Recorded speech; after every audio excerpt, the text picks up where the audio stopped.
আসসালামু আলাইকুম। আজকে এই হোন্ডা গাড়িটা কনভার্সন করব, এলপিজি কনভার্সন। এই গাড়িটা এতদিন তেলেই চলছে, এখন এটা এলপিজি কনভার্সন হবে। এলপিজি সিকোয়েন্সিয়াল কনভার্সন করব।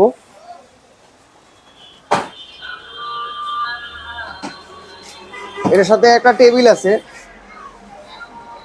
আর আমরা এই জায়গায় যেহেতু সিলিন্ডার বসাবো এমনভাবে বসাবো যে টেবিলটা এটার উপর স্লাইডিং ভাবে থাকে, টেবিলটাও জানি সুন্দরভাবে বসতে পারে। এভাবে কাজটা শেষ করবো ইনশাল্লাহ। 1 নাম্বার কাজ হচ্ছে আপনারা পানিটা চেক দিবেন।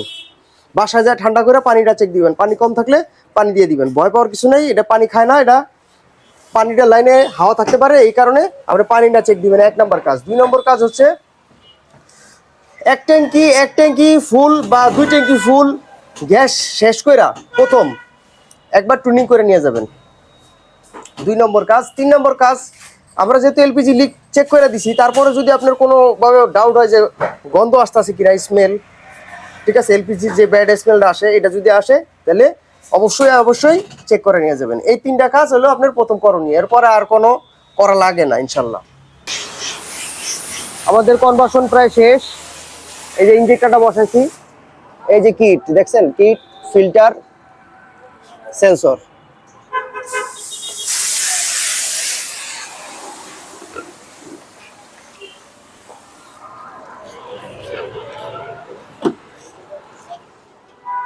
আর এই যে সিলিন্ডারটা বসেছি সুন্দরভাবে।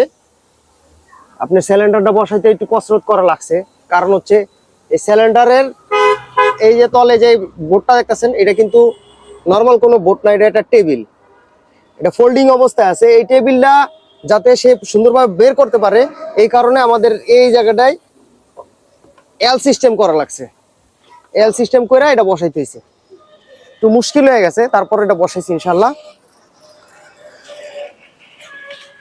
এই জায়গাটা পরিষ্কার করে দাও। ওয়াশের এই যে মেশিনটা, আমরা এই জায়গায় পুরো গান দিয়া একবারে হাই প্রেসারে ওয়াশ করে দিই, ঠিক আছে। সেই ক্ষেত্রে কাস্টমার আগে একটা কমপ্লেন ছিল, গাড়িটা কনভার্সনের শেষে একটু ময়লা হয়ে যেত, নোংরা হয়ে যেত। এখন আর এই সমস্যাটা নেই, পরিষ্কার করে দিলে কাস্টমার স্যাটিসফাই হয়, ওইভাবে সার্ভিস করে দিই ইনশাল্লাহ। প্রত্যেকটা কনভার্সনের শেষে গাড়িটাও ওয়াশ করে দিই।